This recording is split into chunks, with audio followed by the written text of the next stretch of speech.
श्री कबीरदास जी महाराज की इतनी ललक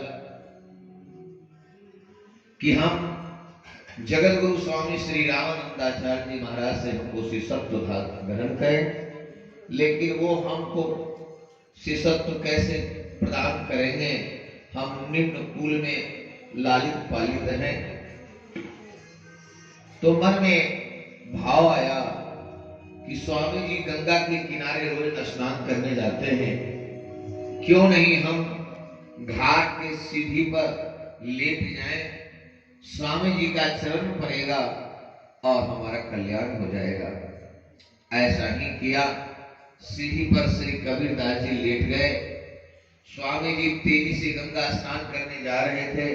अचानक उसके शरीर पर लात चरण पड़ा। राम राम कहो, राम कहो, राम राम कहो, सीता राम कहो, सीता राम कहो। ऐसा अचानक उसे निकल पड़ा। समझ गए कि मेरी दीक्षा हो गई। उसके बाद स्वामी जी स्नान करने चले गए। इधर खूब लंबा चौड़ा तिलक गले में कंठी बांध कर करके, और मैं जगत स्वामी श्री रामानंदाचार्य का शिष्य हूँ ऐसा कह करके लोगों को बताने लगे। लोग पूछे कि आपने कहां से मंत्र दीक्षा लिया था? जगत गुरु स्वामी श्री रामानंदाचार्य जी महाराज से। कहे महाराज यह बात स्वामी जी के कानों तक पड़ी। कहे बुला के लाओ, मैं कब उनको दीक्षा दिया?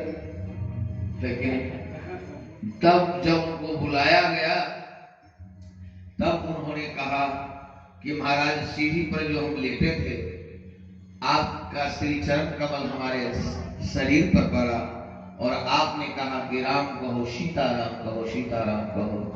तो गुरुदेव आप ये बताइए, क्या सीता राम आपके से मुंह से निकला कहना ये मंत्र नहीं है? जैसे ही कहा ये मंत्र नहीं है, कहीं स्वामी ने कहा मंत्र तो है। तो आपने कहा सीताराम को, तो ये दीक्षा हमारी नहीं हो गई? इतनी श्रद्धा निष्ठा देखा। कहा इतनी श्रद्धा है तुम्हारी? कही हाँ गुरुदेव। उन्होंने कहा तो वो तो सिद्ध थे ही, प्रहलाद जी के अवतार क्या कहना है? उन्होंने कहा कि झोपड़ी थी। कहा झोपड़ी को स्पर्श करके बताओ। जैसे ही झोपड़ी को स्पर्श किया तो झोपड़ी में जो खर लगे हुए थे उसमें से सीताराम सीताराम की आवाज आने लगी।